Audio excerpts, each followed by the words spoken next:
Le quatrième et dernier exemple, parce que vous avez compris le système, néanmoins, ce qui est intéressant, c'est aussi d'aller visiter les différentes facettes. Donc là, on va rentrer dans la facette du feu, par exemple, qui est la facette que l'on attribue dans notre modèle à la concentration. Ça peut être aussi la capacité à catalyser les choses, à les synthétiser. C'est la simplicité aussi. Un feu bien développé, ça peut être des choses simples.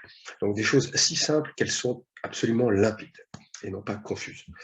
Donc, il n'y a pas très longtemps, je me disais qu'est-ce que ça m'est difficile d'écrire un article ou même parfois un mailing de marketing comme on avait à en faire pour promouvoir ce webinaire avec Paul.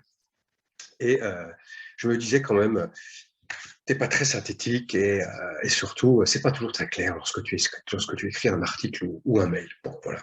Alors, vous imaginez bien combien ça amoindrit mon rayonnement dans le domaine du feu, dans le domaine justement de quelque chose que j'ai à réaliser de synthétique, de simple et de clair.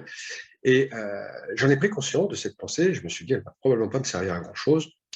Et je me suis dit, eh bien, je vais saisir l'occasion de la promotion de ce webinaire pour prendre en charge une communication écrite, qui était en l'occurrence celle de l'inscription à ce webinaire, où il y avait un texte qui expliquait à la fois les bénéfices en 4 points de ce webinaire et aussi les pratiques que nous allions partager avec vous, ou les apports en 4 points.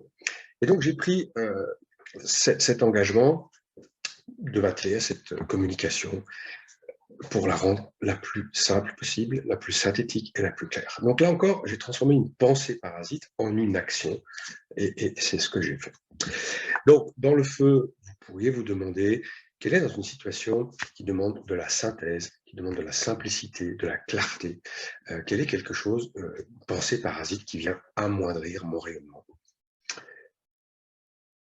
Et du coup, en prenant conscience, quelle serait une pensée positive, une pensée ressource qui, au contraire, augmenterait mon rayonnement dès lors que je prends conscience de cette pensée parasite. Bon, voilà 4 exemples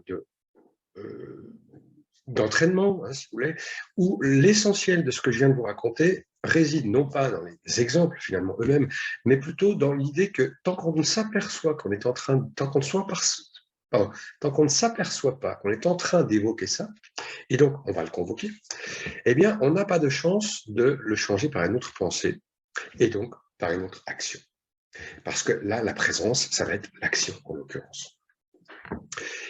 Et donc, on voit bien que finalement, la présence, c'est l'inverse. C'est de convoquer en pleine conscience ce que j'évoque délibérément, et qui va me donner une chance de passer du monde de ces pensées parasites à une action absolument en pleine présence du ici et maintenant.